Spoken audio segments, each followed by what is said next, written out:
मूलं गुरोपदम् मन्त्रमूलं गुरोवाक्यं मोक्षमूलं गुरुकृपा। गुरुर्ब्रह्मा गुरुर्विष्णु गुरुर्देवो महेश्वरा। गुरुसाक्षात् परं ब्रह्म तस्मै श्री गुरुवे नमः। मद मंगल में संत समाज हमारे हिंदी साहित्य के पत्रकार और विद्वान जन और हमारे डीएम साहब के स्टेनो साहब, आप लोग यहाँ पधार करके सत्संग की शोभा तो बढ़ाएगी, लेकिन यथार्थ बात यह है सत्संगियों का आत्मबल भी बढ़ाए। देवी और देवताओं, भारत की कर्मधार पीढ़ी बच्चों, अभी हम काफी देर से प्रबुद्ध जनों के विचार सुन रहे हैं और जीवन को जागृत करने वाले भजन और शब्द सुन रहे हैं। यथार्थ में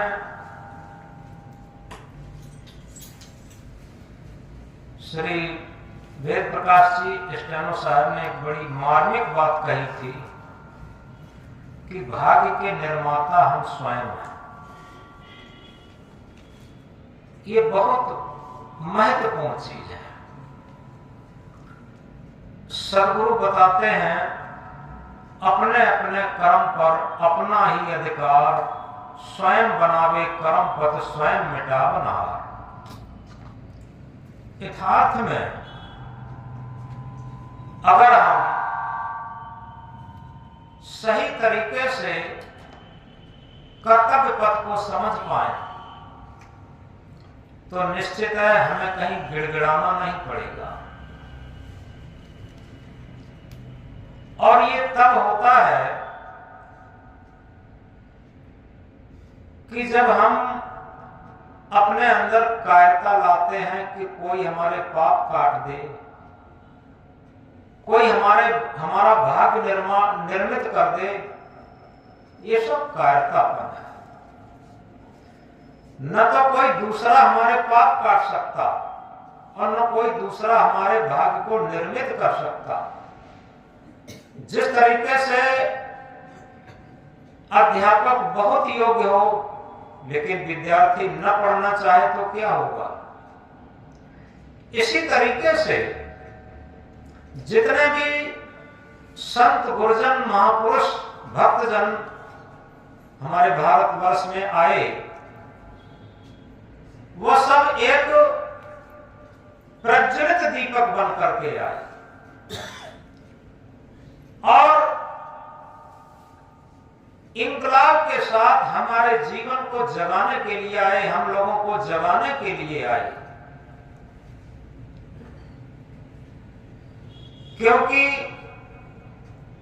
सदगुरु ने कहा है, जागो लोगो मत सोवो, ना करो नींद से प्यार, जैसा सपना रैन का वैसा यह संसार।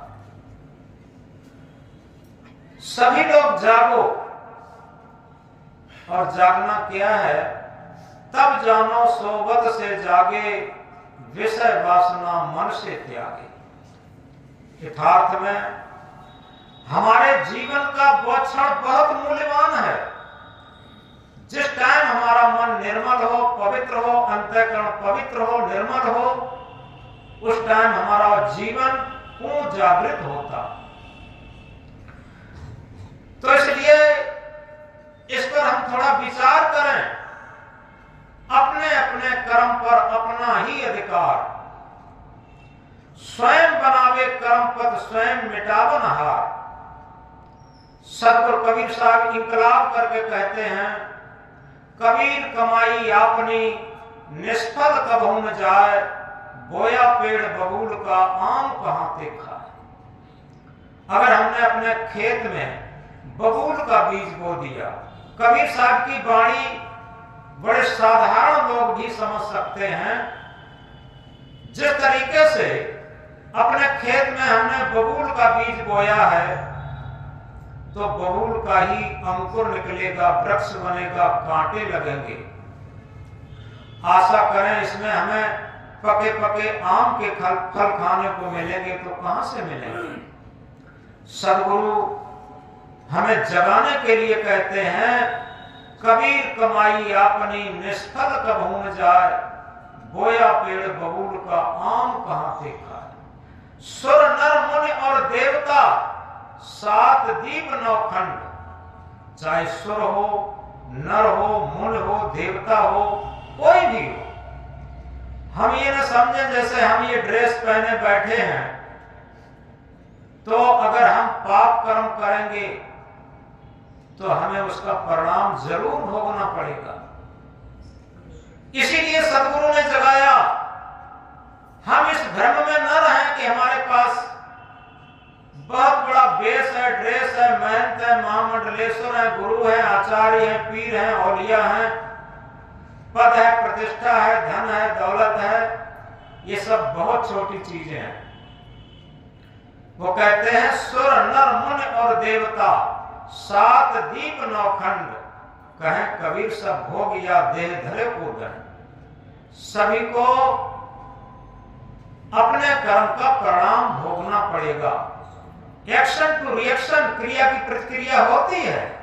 अगर हमने लहसुन खा लिया है तो दुर्गंधी की डकार निश्चित आएगी। अगर हमने आम संतरा खाया है तो सुगंधी की डकार निश्चित आएगी। और इसीलिए कबीर साहब कर्म सिद्धांत को पुष्ट करने के लिए कहते हैं, कहनता तो बहुत मिले, गहनता मिला न कोई, सो कहनता पहचान दे जो न गहनता हो। कहने वाले, लक्ष्यदार भाषण करने वाले बहुत लोग मिल जाते हैं, कोई कमी नहीं दुनिया में, लेकिन सदगुरु जगाते हैं, गहनता मिला न कोई।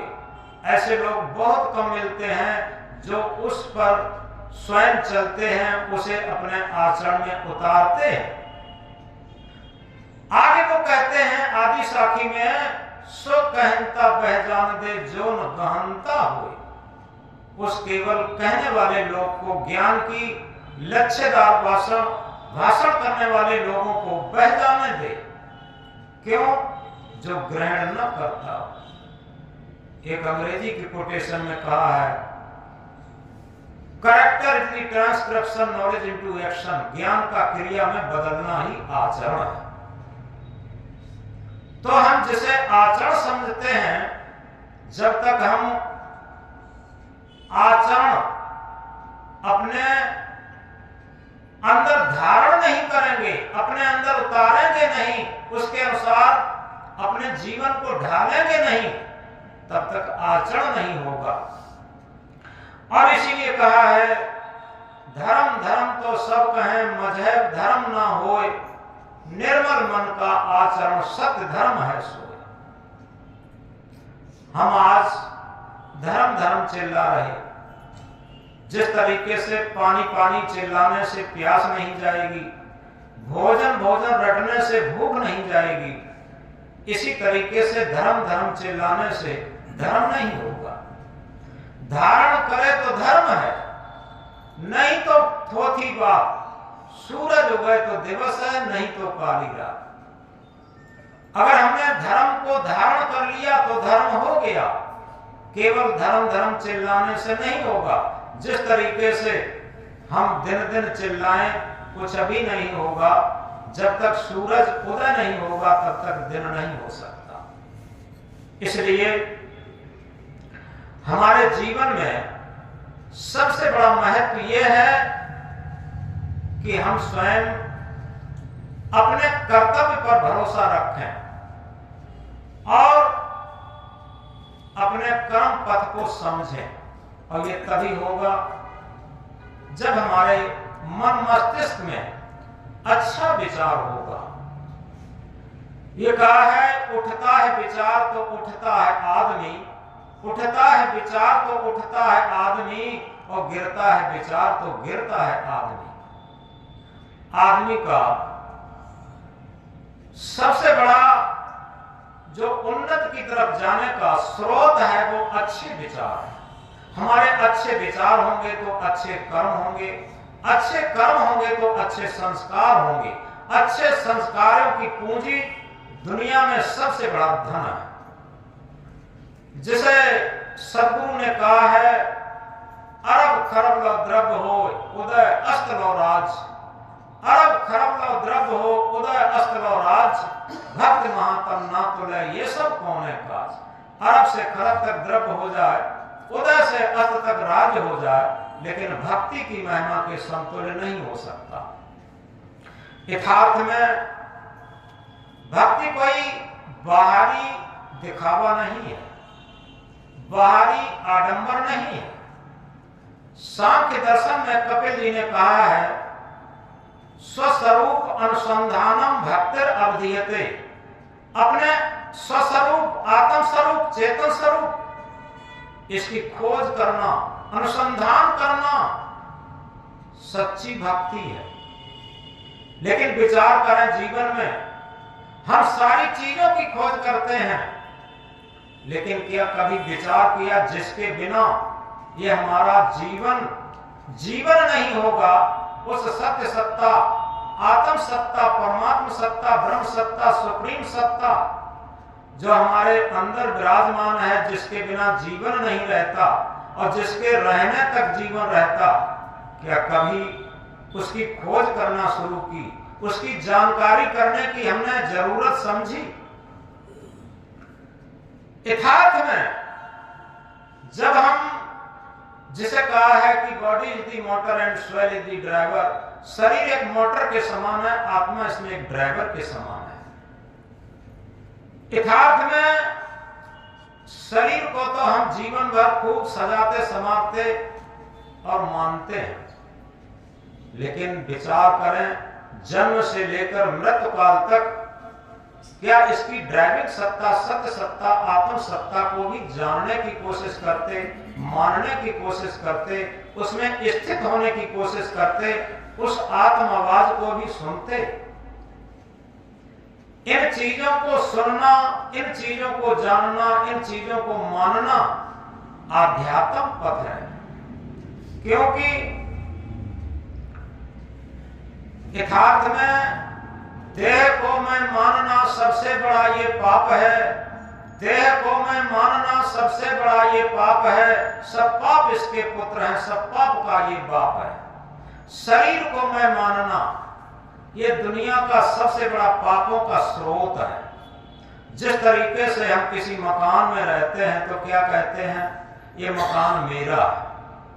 आज तक कोई ये नहीं कहा कि हम मकान है, क्या कहते, ये मकान मेरा, मेरी चीज हमसे हमेशा अलग रहती। इसी तरीके से मेरा हाथ, मेरा पांव, मेरा सिर, मेरा शरीर, मेरे शरीर में आज दर्द है, शरीर मेरा है, हम शरीर नहीं है।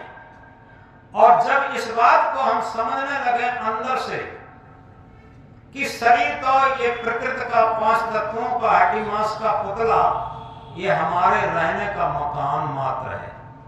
ये शरीर हमारे रहने के लिए एक मकान मात्र है।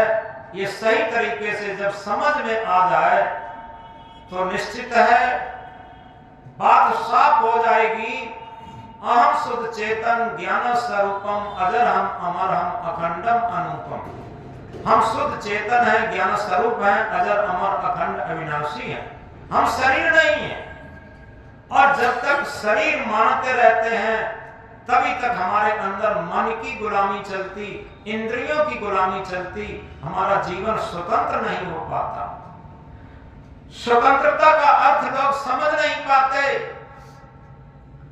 स्वतंत्रता का ये समझते हैं कि हम मनमानी करें, किसी की बात न माने, वो स्वतंत्रता है, लेकिन वो सबसे बड़ी पराधीनता है। स्वतंत्रता का सही अर्थ है स्व माने अपना, तंत्र माने नियंत्रण। जिसका जीवन आत्म नियंत्रण में चलता है वो परम स्वतंत्र है, और जिसका मन इंद्रियों की गुलामी में चलता है वो परम पराधीन है। तो इसलिए रहकर स्वतंत्र जीवन अच्छा चाहे मुट्ठी भर चना मिले, रहकर स्वतंत्र जीवन अच्छा चाहे मुट्ठी भर चना मिले, धिक्कार गुलामी का बंधन चाहे घी गुड़ से सना मिले। अगर हम स्वतंत्रता का सही अर्थ समझते हैं तो हमारे जीवन में निष्कामता आ जाती है।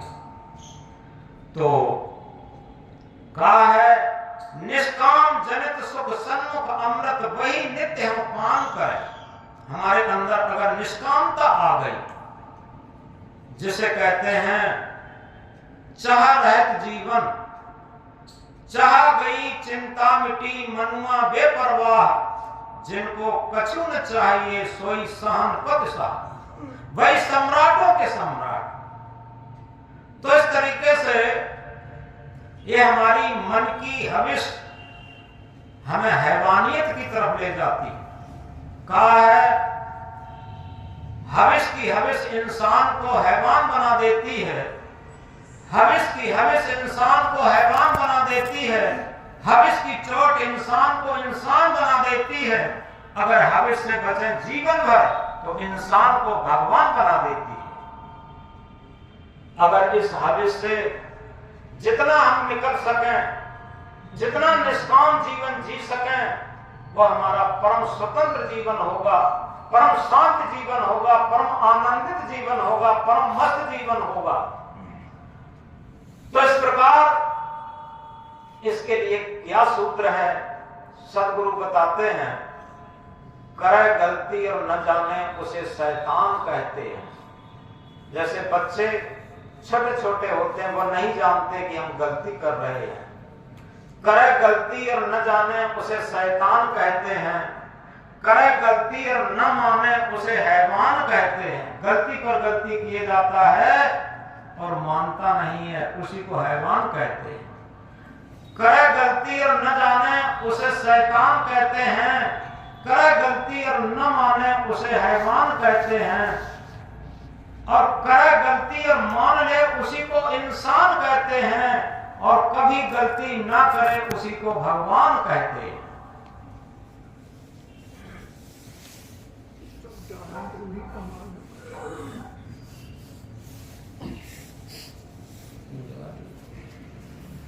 तो इस प्रकार अगर वास्तव में हम अपने जीवन में आत्मनिरीक्षण करना जान गए, एकांत में कभी आपने आत्मनिरीक्षण करना सीखा। आत्मनिरीक्षण क्या है? एकांत में जब बैठेंगे तो हमारी आत्मा का निरीक्षण शुरू होता, और आत्मनिरीक्षण के अंतर्गत क्या आता है? हमारी मन, इंद्रियां और हमारी जीवन की स्थिति आती है। अगर हमने अपनी जीवन स्थिति को आत्मनिरीक्षण के अंतर्गत लाना शुरू कर दिया तो निश्चित है उसी दिन से हमारे जीवन में सुधार आना शुरू हो जाता। उसी दिन से हमारा जीवन बनना शुरू हो जाता। क्योंकि यहां जितने भी लोग बैठे हैं, सबके अंदर कोई न कोई बहुत बड़ी कला होगी। कोई डॉक्टरी जानता होगा, कोई मास्टरी जानता होगा, कोई टेलरी जानता होगा, कोई मकान निर्माण कर लेता होगा, उसकी कला जानता होगा। बहुत कलाएं होती हैं। कंप्यूटर कला में बहुत कोई होशियार होगा, कई कलाओं में लोग होशियार होते हैं। लेकिन क्या कभी विचार करके देखा, हमारे अंदर जीवन जीने की कला भी है। हम जीवन जीने की कला भी जानते हैं। दुनिया में सबसे महत्वपूर्ण कला अगर है तो जीवन जीने की कला है। एक छोटे से उदाहरण से समझेंगे।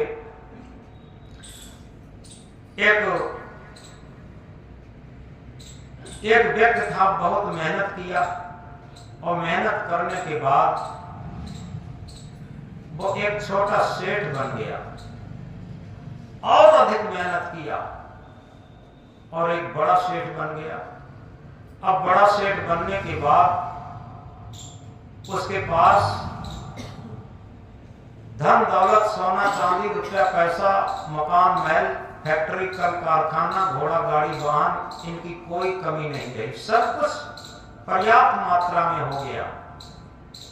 लेकिन एकांत में जब उसने अपने आत्मनिरीक्षण किया तो उसे लगा जो पहले हमारी सुकून की जिंदगी थी वो अब नहीं है। अब हमें टेंशन भी रहने लगा, नींद भी कम आती, भूख भी कम लगती। और आत्मनिरीक्षण के द्वारा वो विचार करता है आखिर बात क्या हुई। पूरा संसार जिस सुख के लिए दौड़ रहा है वो सुख हमारे पास सब है, लेकिन हम सुखी क्यों नहीं हुए, हम शांत क्यों नहीं हुए। जैसे जैसे हमने सुख के साधन बढ़ाए वैसे वैसे अशांत और होते चले गए। इसका आखिर कारण क्या है, उसका कारण क्या है, फिर उसका निवारण क्या है, ये बातें उसके अंदर आने लगी। ये क्वेश्चन, ये प्रश्न उसके अंदर आने लगे। एक दिन क्या होता है, वो टहलने के लिए निकला, उसका पुराना दोस्त मिला जो कभी क्लास फेलो रहा होगा उसका, तो उसे बड़े प्रेम से बुलाया और एकांत में बैठा करके कहा, भैया तुम हमारे पहले साथी रहे हो, आज हम किसी से कोई बात कहेंगे वो हंसेगा, हमें यकीन है आपसे कुछ बात कहेंगे तो आप मेरे जीवन पर हंसोगे नहीं। उसने कहा, कहिए मित्र जी, कहिए क्या कहना। तो सेठ ने कहा कि देखो, दुनिया में जो दौड़ है धन की, वो हमने मेहनत करके धन, पैसा, सोना चांदी, घोड़ा गाड़ी वाहन, फैक्ट्री, कल कारखाना, दुकान मकान, ये सब कुछ प्राप्त किया। लेकिन ये प्राप्त करने के बाद भी हम सुखी क्यों नहीं हुए, हम शांत क्यों नहीं हुए। दिनों दिन हम टेंशन में क्यों रहने लगे, नींद भी कम आने लगी, भूख भी कम लगने लगी। आखिर कारण क्या हुआ, सुख क्यों नहीं मिला। तो उस उनके साथी ने कहा, क्योंकि वो भक्त था, उसने कहा कि भाई सेठ जी, इसका पूर्ण समाधान हमारे पास नहीं है, लेकिन हम पूर्ण विश्वास के साथ कहते हैं हमारे गुरुजी अमुक स्थान पर रहते हैं, आप वहां चले जाइए, आपको समाधान मिलेगा।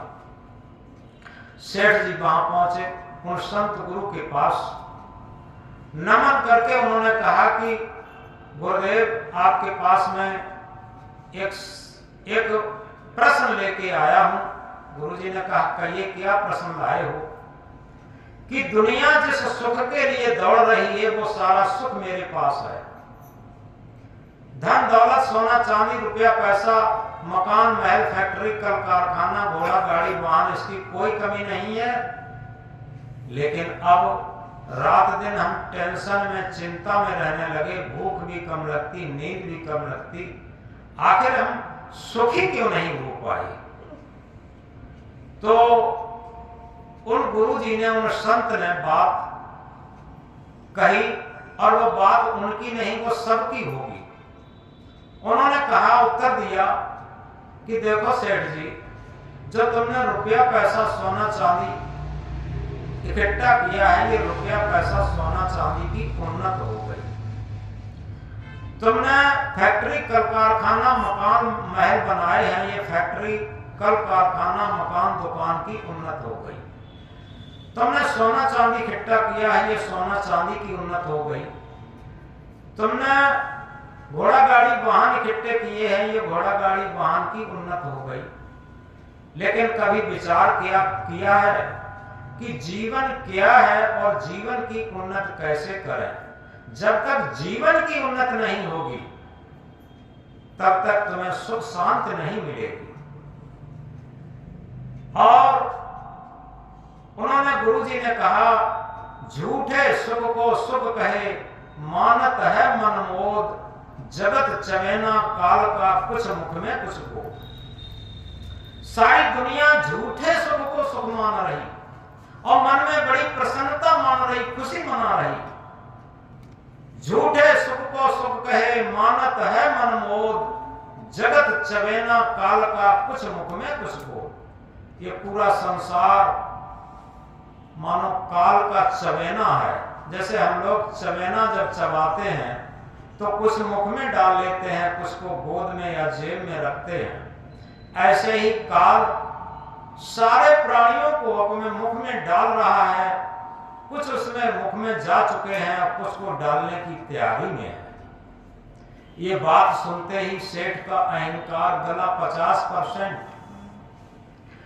फिर सेठ ने कहा, गुरुदेव हम ये नहीं जानते आखिर जीवन क्या है और जीवन की उन्नति कैसे हो। तो गुरुजी ने कहा, देखो तन जीव मिलन की स्थिति ये जीवन की वेला है। कोई न किसी का है जग में, बस 2 दिन का मेला है। शरीर और जीव के मिलन काल को ही जीवन कहते हैं और इस संयोग का वियोग जिस क्षण हो जाता है उसी दिन जीवनांत हो जाता है, शरीरांत हो जाता है। अब विचार ये करना है कि शरीर को तो हम जानते हैं और शरीर के लिए पूरे जीवन जीते हैं। क्या कभी उस चेतना के लिए, सत्य सत्ता के लिए, आत्मा के लिए भी कुछ जिए हैं? जिस तरीके से किसी भी गाड़ी के 2 पहिए हों, एक पहिया बहुत छोटा लगा दें, एक पहिया बहुत ऊंचा बड़ा वाला ट्रैक्टर का लगा दें और गाड़ी चलाएं तो गाड़ी चलेगी नहीं, खचरेगी। इसी तरीके से हमारी जीवन रूपी गाड़ी के 2 पहलू हैं, 2 पहिया हैं, एक भौतिक पहलू, एक आध्यात्म पहलू। भौतिक पहलू शरीर को कहते, आध्यात्म पहलू इस सत्य सत्ता आत्म को कहते, जिसके सत्ता से ये शरीर चलता है। क्या जीवन में कभी विचार किया है ये दोनों पहलुओं को लेकर के चले हो क्या? केवल एक पहलू को लेकर के सभी चलते हैं, शरीर के पहलू को लेकर, भौतिक पहलू को लेकर के। इसीलिए कहा भौतिकता के साथ साथ आध्यात्म को भी लेता चल, आध्यात्म को भी लेता चल। जड़ विषयों से हट करके चेतन स्वरूप में रमता चल। भौतिक जीवन के साथ साथ हम आध्यात्म जीवन को साथ लेकर के चलें। जब दोनों पहियों को, दोनों पहलुओं को साथ लेकर के चलेंगे तो ये जीवन जीने की कला होगी। इससे हमें सुख शांति मिलेगी। इसलिए सबसे बड़ी बात यह है कि हम भौतिक पहलू के साथ साथ क्या आध्यात्म पहलू को भी साथ लेकर के चल रहे हैं कि नहीं चल रहे, ये विचारणीय सब्जेक्ट है। और ये आध्यात्म पहलू ही भक्ति का क्षेत्र है। तो इसीलिए सदगुरु ने कहा है, जीवन जौवन राजमद अब चल रहे न कोई, जो दिन जाए सत्संग में जीवन का फल सो।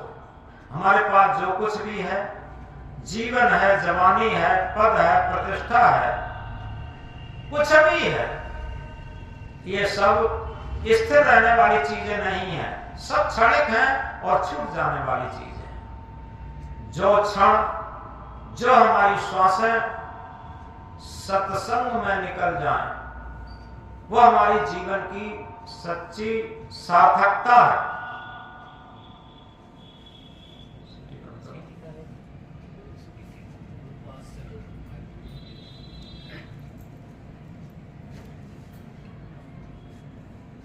तो समझे इस बात को। हमारे जीवन की सार्थकता के लिए, जीवन जीने की कला के लिए सदगुरु एक पद के माध्यम से बताते हैं संक्षेप में, मिलना हो तो हिलमिल लीजिए, मिलना हो तो हिलमिल लीजिए, यही दम का मेला है। मिलना हो तो हिलमिल लीजिए, यही दम का मेला है। दीपक है तो घट उजियारा, ज्ञान गुरु मन चेला। हम आपस में सामंजस्य और प्रेम से जीना सीखें तो क्या होगा, जब हमारे अंदर आत्मीयता का व्यवहार होगा, आत्मीयता का प्रेम होगा तो सच्चा धर्म होगा। अभी पिछले वर्ष में हमारा प्रोग्राम बाराबंकी जिला में था, एक आश्रम पर। तो केरल के राज्यपाल आए थे। उन्होंने अपने वक्तव्य में एक बात कही थी, बहुत मोस्ट इंपॉर्टेंट बात थी। उन्होंने कहा था, धर्म को लोग मंदिर में खोजते हैं, धर्म को लोग मस्जिद में खोजते हैं, धर्म को लोग गिरजाघर में खोजते हैं, धर्म को लोग गुरुद्वारे में खोजते हैं, धर्म को लोग तीर्थ व्रत पूजा पाठ में खोजते हैं। धर्म तो हमने बहुत पहले देहात में देखा था। धर्म तो हमने बहुत पहले देहात में देखा था, बिना पढ़े लिखे लोगों के अंदर, जो आपस में बैठ के कहते थे, भैया हृदय के तराजू पर तौल करके न्याय करना, हृदय के तराजू पर तौल करके न्याय करना और आत्मा के तल पर व्यवहार करना। तो हृदय के तराजू पर तौल करके न्याय और आत्मा के तल पर व्यवहार, ये सच्चा धर्म होता है। इसमें कोई मत मजहब संप्रदाय का भेद नहीं होता। ये यूनिवर्सल है, यूनिवर्सल ट्रुथ, सार्वभौमिक सत्य, यूनिवर्सल रिलीजन, सार्वभौमिक धर्म, जिसमें किसी मत पथ संप्रदाय देश देश का भेद नहीं होता। और इसीलिए कहा, सतपथ पर चलकर जिस दिन मानवता आएगी, न मजहब काम आएगा न जाति आएगी। जिस दिन हम सत्य के पथ पर चलेंगे, उसी दिन हमारे अंदर मानवता प्रस्फुटित हो जाएगी। मानवता थोपी नहीं जा सकती, इंसानियत थोपी नहीं जा सकती। यथार्थ में अगर सही तरीके से समझें कि हम जितने भी मजहब, जितने भी पंथ मत संप्रदाय ऊपर से थोप लेते हैं, और यही सब भ्रम हो जाता है धार्मिक होने का। ऊपर से न तो धर्म थोपा जा सकता, ऊपर से न तो भक्ति थोपी जा सकती, और ऊपर से न सुख शांति थोपी जा सकती, ऊपर से न तो ज्ञान थोपा जा सकता। ये अंदर से प्रस्फुटित होने की चीज है। सदगुरु कबीर साहब इसी को कहते हैं, आत्म ज्ञान बिना नर भटके, कोई मथुरा कोई काशी। पानी में मीन प्यासी, मुझ सुन सुने आवे आसी। जाको ध्यान धरे विधि हरे हर मुनिजन सहसा ठासी, सो तेरे घटमाए विराजे परम पुरुष अविनाशी। जिसका ध्यान, विद कहते हैं ब्रह्मा, हर कहते हैं विष्णु, हर कहते हैं शंकर। ब्रह्मा विष्णु शंकर जिसका ध्यान करते हैं, और मुनिजन सहसा ठासी, सो तेरे घटमाए विराजे परम पुरुष अविनाशी। वो तेरे घट में ही परम पुरुष अविनाशी विराजमान है। आगे क्या बताते है, हाजिरता दूर बतावे, दूर की बात निराशी। जो बिल्कुल हाजिर हजूर उपस्थित रहता हमेशा, और उसे दूर बताते हैं। दूर की बात निराशी। सदगुरु कहते हैं, दूर की बात तो निराशी है, निराश करने वाली है। आगे कहते हैं, कहे कबीर सुनो भाई साधो, गुरु बिन भरम न जासी। ये सारा भ्रम सदगुरु के बिना नहीं मिट सकता, क्योंकि सदगुरु की महिमा अनंत, अनंत किया उपकार, लोचन अनंत भाड़िया, अनंत दिखा बना। सदगुरु की महिमा अनंत है। अनंत का अर्थ होता है उसे मापा नहीं जा सकता। इतना बड़ा उपकार, क्या कहा, सब धरती कागज करूं लेखन सब बन रहा है, सात समुंदर मस करूं गुरगुन लिखा न जाए। इसीलिए सदगुरु की महिमा अनंत है, और हमारे प्रति अनंत उपकार किया। कौन सा उपकार किया? लोचन अनंत भाड़िया, अनंत दिखा बना। हमारे अंदर अनंत एक नेत्र है, थर्ड आई जिसे कहते हैं, तीसरा नेत्र है जिसे विवेक नेत्र भी कहते हैं। और इसीलिए कहा, परख नहीं सकती रतनों को हर इंसान की आंखें, परख नहीं सकती हैं रतनों को हर इंसान की आंखें। दिखाई सत्य क्या देवे, दिखाई आत्म क्या देवे, दिखाई परमात्म क्या देवे, दिखाई ब्रह्म क्या देवे, जब तक नो ज्ञान की आंखें। इन आंखों से हर नहीं दिखे नैन तीसरा खोल, प्यारे सदगुरु बोल। यथार्थ में हमारे अंदर जब विवेक नेत्र प्रस्फुटित होता है तो हमारे अंदर ही परमात्मा सत्ता का साक्षात्कार होता है। तो बताया मिलना हो तो हिल मिल लीजिए, यही दम का मेला है। दीपक है तो घट उजियारा, ज्ञान गुरु मन चेला है। दीपक किसे कहते हैं? जिस तरीके से किसी अंधेरे कमरे में जब दीपक रख दिया जाता है तो अंधकार त्रोहित हो जाता, भाग जाता, उसे भगाना नहीं पड़ता। इसी तरीके से जिसे सेल्फ नॉलेज कहा, जिसे आत्मज्ञान कहा, वो हमारे अंदर जब प्रस्फुटित होता है तो हमारे अंदर का अज्ञान, हमारे अंतःकरण का अज्ञान भगाना नहीं पड़ता, वो अपने आप चला जाता। तो दीपक है तो घट उजियारा, हमारे घट के अंदर उजियारा हो जाता, ज्ञान का उजियारा प्रस्फुटित हो जाता। फिर क्या होता? ज्ञान गुरु मन चेला, आत्मा का ज्ञान गुरु हो जाता और आत्मा रूपी गुरु हमारे अंदर प्रस्फुटित हो जाता और मन उसका चेला बन जाता। जब तक हमारे अंदर आत्मा रूपी गुरु प्रस्फुटित नहीं होता और उसके ज्ञान को हमारा मन अर्जित करके निर्मल नहीं बनता, तो रामायण की चौपाई भी कही है, निर्मल मन सोई जन मोह पावा, मोह कपट छल छिद्र न भावा। रामायण में कहा है जिसका मन निर्मल है, अंतःकरण निर्मल है, वही मोह पावा, यानी उस सत्य स्वरूप राम स्वरूप आत्म स्वरूप को प्राप्त कर सकता। यहां छल कपट काम नहीं करेगा।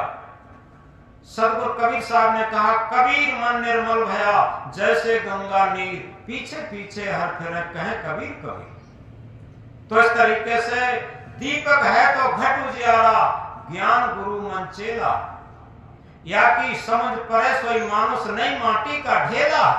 ये चीजें जो सत्य तथ्य की हैं, आध्यात्मिक विज्ञान की हैं और अपने आत्म परमात्मा की हैं, जिसकी समझ में आ गई वही सच्चा मनुष्य है और उसी के अंदर मनुष्यता आ गई, उसी के अंदर मानवता आ गई। क्योंकि humanity is the only religion, मानवता ही केवल धर्म है, नई माटी का ढेला है। अगर ये चीजें नहीं आई तो समझ लो माटी का ढेला।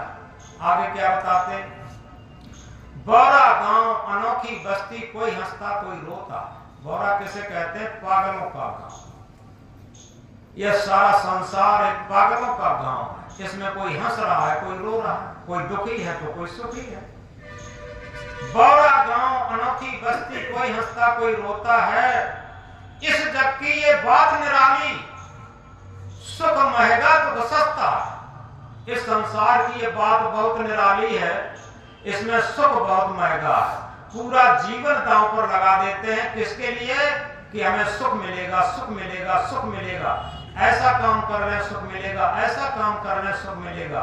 लेकिन किसी वृद्ध आदमी को जाके पूछो कि भैया पूरे जीवन में तुम्हें सुख कितना मिला, तो वो क्या कहेगा कि भैया सुख तो नहीं मिला, सुख के लिए हम बिछौना तो बहुत बिछाते रहे, सुख के लिए तैयारी तो बहुत करते रहे, लेकिन पूरा जीवन दुख में ही निकल गया। सदगुरु क्या कहते हैं? इस जग की ये बात निराली, सुख महंगा दुख सस्ता। दुख बहुत सस्ता है, बिना बुलाए मिल जाता, बिना चाहे मिल जाता, और सुख को लोग चाहते हैं तब भी नहीं मिल पाता। चाहत सुख दुख संग न छाड़ा, भमर जाल बिच आसन माड़ा। सदगुरु कहते हैं चाहते तो सभी सुख हैं, लेकिन क्या किया जाए, दुख का तो साथ नहीं छोड़ रहे। जब तक दुख का साथ नहीं छोड़ेंगे तब तक सुख कैसे मिलेगा? क्योंकि ये कारण कार्य की अटूट व्यवस्था है, जैसा हम कारण बनाएंगे वैसा कार्य संपादित होगा। तो सदगुरु इंकलाब करके कहते हैं चाहते तो सभी सुख हैं, लेकिन दुख का साथ नहीं छोड़ रहे। तो क्या कहा? इस जग की ये बात निराली, सुख महंगा दुख सस्ता। आगे बताया संत गुरु की बात न माने पाप मेह बरसता, चारों दिश में कीचड़ पानी जो आया सोई फंसता।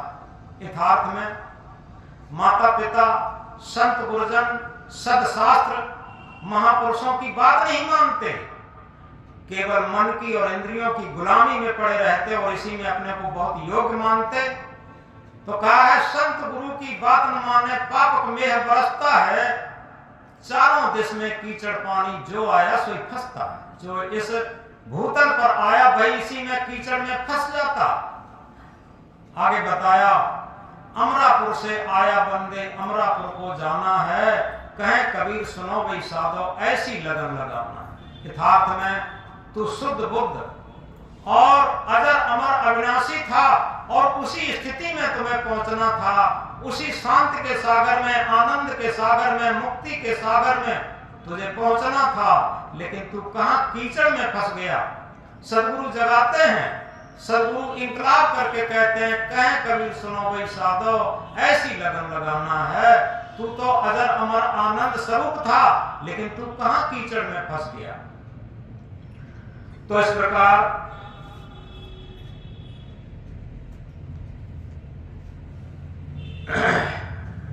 हम एक महामंत्र पर कुछ निवेदन कर रहे थे।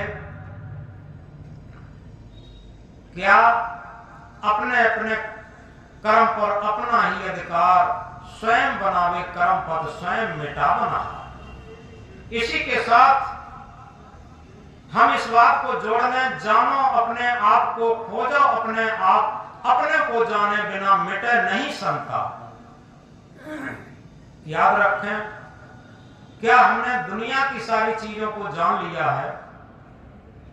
आज कंप्यूटर से, यहां से हम विश्व लेवल की सारी बातें जानते हैं, लेकिन क्या हम अपने आप को जानते हैं? अपने चेतन स्वरूप, अपने आत्म स्वरूप, अपने परमात्म स्वरूप को जानते हैं? यदि अपने सत्य सत्ता आत्म स्वरूप को नहीं जानते तो वो जानना सब बेकार हो जाएगा कुछ समय बाद। क्यों? क्या कहा? सपना यह संसार लागता आए के, चले जुआ में हार मनज तन पाए के। ये सारा संसार सपना के समान लगता, और जब बुढ़ापे की अवस्था आती है, जर्जर अवस्था आती है, तब क्या लगता है ये अमूल्य मानव जीवन हम पाए तो थे, लेकिन हारे ज्वारी के बाद कपड़ा झाड़ते हुए चल दिए, यहां से कुछ भी प्राप्त नहीं कर पाए और सारे कुसंस्कारों का जखीरा इकट्ठे करके और लिए जा रहे हैं। सपना यह संसार लागता आए के, चले जुआ में हार मनज तन पाए के। देखत सोना लगे सकल जब कांच है। ये सारा संसार सोने जैसा लगता प्रिय, लेकिन जरा से स्वार्थ में धक्का लगते ही वो दुश्मन बन जाता, प्रतिकूल हो जाता। इसलिए कांच के समान है। देखत सोना लगे सकल जब कांच है। कांच कैसा होता? जरा सा धक्का लगा कि टूट गया, बिखर गया। ऐसे ही सारा संसार है। जब तक हम स्वार्थ चलाते रहें तब तक वो मानता रहेगा। जिस दिन स्वार्थ चलाना बंद हो गया और उसी दिन वो हमसे दूर हो जाएगा, छिटक जाएगा, चटक जाएगा।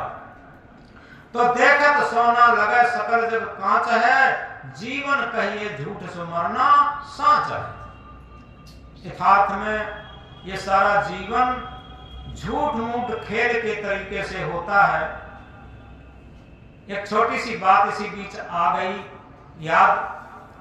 ये छोटे छोटे बच्चों की बात है, लेकिन ये बड़ों बड़ों के लिए है, आध्यात्म पथ की तरफ है। जब देहात में छोटे छोटे बच्चे खेलते थे, या शहरों की तो बात नहीं है, तो मिट्टी का घर बनाते थे और पत्ता लाकर के पूरी पूरी खेलते थे और गीली मिट्टी लाकर के लड्डू बनाते थे। फिर घर खेलते थे, फिर पंगत करते थे, उसमें पत्तों की पूरी और मिट्टी के लड्डू बना करके खूब पूरी साहब लड्डू साहब, पूरी साहब लड्डू साहब करते थे। थोड़ी देर बाद खेलते खेलते सब बिगाड़ करके और फिर अपनी माँ के पास जाते थे, मम्मी के पास जाते थे। कहते मम्मी हमें जल्दी भोजन लाओ, बहुत भूख लगी है। मम्मी मुस्कुराती है और कहती है अभी तो तुम लड्डू पूड़ी पंगत कर रहे थे, अभी तो खूब पंगत चल रही थी, खूब खा रहे थे। तब बच्चे क्या कहते हैं, अरे मम्मी वो तो झूठ माठ था, हमें तो सच्चा भोजन चाहिए, सच्चे भोजन से भूख जाएगी। तब मम्मी सच्चा भोजन देती थी। इसी तरीके से ये संसार का खेल जितना भी है, ये सब उन बच्चों जैसा खेल है। और जब इससे ऊब करके, हट करके, हार करके, वो एक उसमें कहा है एक भजन में, दुनिया से मैं हारा तो आया गुर के द्वार, यहां से मैं जो हारा तो कहां जाऊंगा सरकार। ऊब करके, हार करके, और जब कोई आता है किसी संत गुरु के पास, संत गुरु रूपी माँ के पास, और कहता है कि सदगुरु अब हमें सच्चा भोजन दीजिए जिससे शांत मिले, तो गुरुजी मुस्कुरा करके कहते हैं अभी तो खूब सांसारिक भोग भोग रहे थे, खूब छक छक करके आनंद ले रहे थे, क्या तुम छके नहीं? तो साधक कहता है बच्चे की तरीके से, गुरुदेव वो तो सब झूठ माठ था, हमें सच्चा आध्यात्मिक भोजन चाहिए जिससे हमें पूर्ण तरीके से सुख शांति मिल सके, पूर्ण आनंद से हम आनंदित रह सकें और कल्याण स्वरूप, मुक्त स्वरूप हमें भोजन मिल सके, भक्ति का भोजन मिल सके। तब उसे वो जब सच्चा भोजन मिलता है, आध्यात्मिक भोजन, तब वो सुख शांत में अपना जीवन बना लेता है। तो इस प्रकार हम कह रहे थे जानो अपने आप को, खोजो अपने आप, अपने को जाने बिना मिटे नहीं संता। यथार्थ में जितना दुख है वो सब अपने को जाने बिना ही है, और जब अपने आप को हम जान लेंगे तो निश्चित है सारा दुख मिट जाएगा।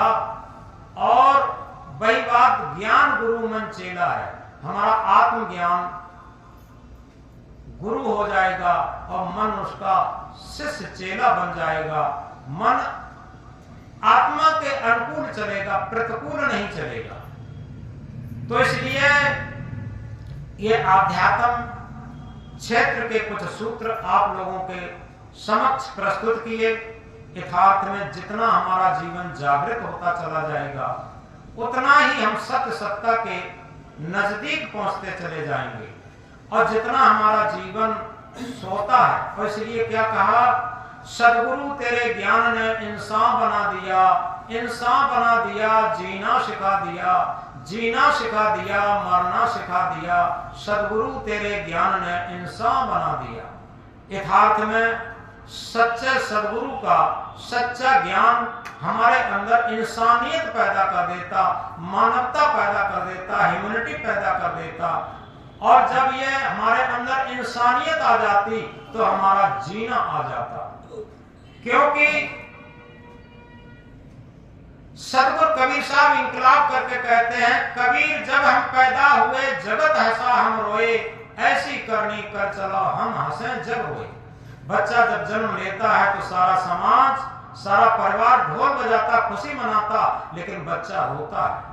मनुष्य का बच्चा ही एक ऐसा बच्चा है जो रोते रोते जन्म लेता, शिकायत करते करते जीवन व्यतीत करता और पश्चाताप के टप टप आंसू गिराते हुए चला जाता। मनुष्य के अलावा कोई भी पशु, कोई भी पक्षी रोते रोते जन्म नहीं लेता, शिकायत करते करते जीवन नहीं व्यतीत करता, पश्चाताप के टप टप आंसू गिराते हुए नहीं जाता। जो सृष्टि का सिरमौर प्राणी मनुष्य है वही रोते रोते जन्म लेता, शिकायत करते करते जीवन व्यतीत करता और पश्चाताप के टप टप आंसू गिराते हुए चला जाता। इसलिए सदगुरु इंकलाब करके जगाते हैं, ऐसी करनी कर चलो हम हंसे जग रोए। हम ऐसा कर्तव्य पथ, ऐसा धर्म पथ, ऐसा परमार्थ पथ, ऐसा भक्ति पथ बनाएं, ऐसे जीवन जीने की कला अपनाएं जिससे कि हम प्रसन्नता में जाएं और समाज हमारे लिए रोए। तो इसके लिए संक्षेप में एक सूत्र कह करके हम बात बंद कर रहे कि अब समय हो गया है। समय की पंक्चुअलिटी ये बहुत जरूरी होती है। जिसने समय का मूल्य समझा वही जीवन का मूल्य समझता, और जो जीवन का मूल्य समझता वही समय का मूल्य समझता। झांक रहे सब इधर उधर, झांक रहे सब इधर उधर, अपने अंदर झांके कौन।